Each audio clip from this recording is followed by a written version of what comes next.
Epilogue. There was a lot of routine in running a kingdom. Each morning, Alicia would wake up and be greeted by breakfast and a briefing that contained anything of importance from the night before and everything she needed for the day ahead.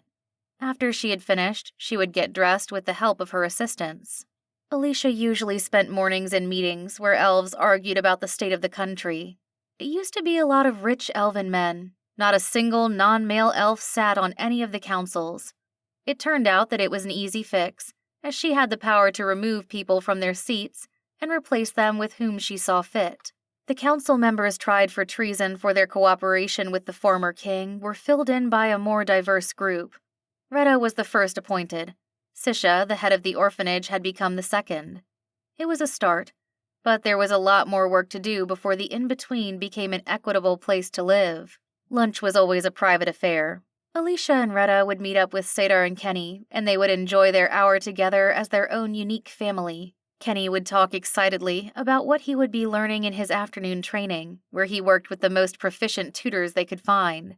Then Kenny would grudgingly listen to Retta's recount of the council members' meetings and apply what he had learned in his morning schooling. While it may not have been as exciting as magic to the boy, he showed excellent reasoning skills. Alicia did not doubt that he would make a worthy king when he came of age. After lunch, Alicia would go and take petitions in the Great Hall. There she would listen to grievances and point out the obvious to a group of people too involved in a situation.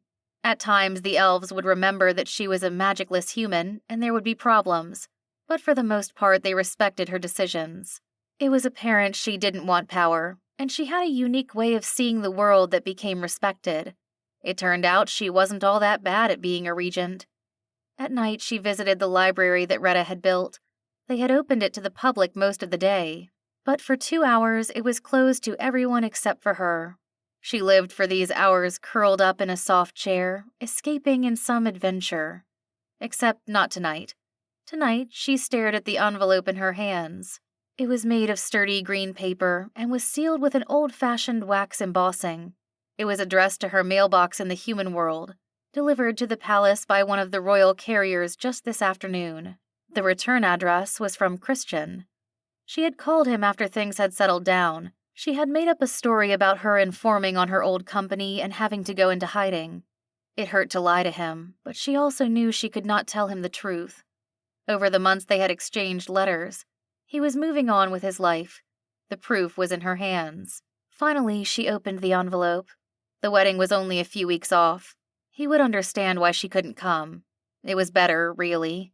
It was one relationship of his she wouldn't ruin. At least she could send them a nice wedding gift. She stuffed the invitation back in the envelope and wiped the tears off her cheek. She tapped her fingers on the chair's arm. 1, 2, 3, all the way to 30. Then she took a deep breath and schooled her face back into her mask, becoming the person the in-between needed her to be. Acknowledgements. I want to thank my kids for helping me to become the person I am now. A special shout out to my youngest who listened to me read my story aloud countless times. I am extremely appreciative to my developmental editor who helped me shape this story into the best version of itself, and my proofreader who helped me to spruce it up. Any errors are my own. Thank you to Kristen for reading and listening to me talk endlessly about my worlds. Also, thank you to all the amazing autistic people in the world.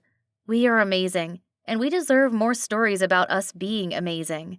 I hope you enjoyed this one.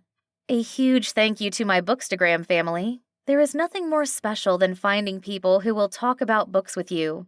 Thank you for listening to me talk about this book and for reading it. You are all amazing. This has been In Between.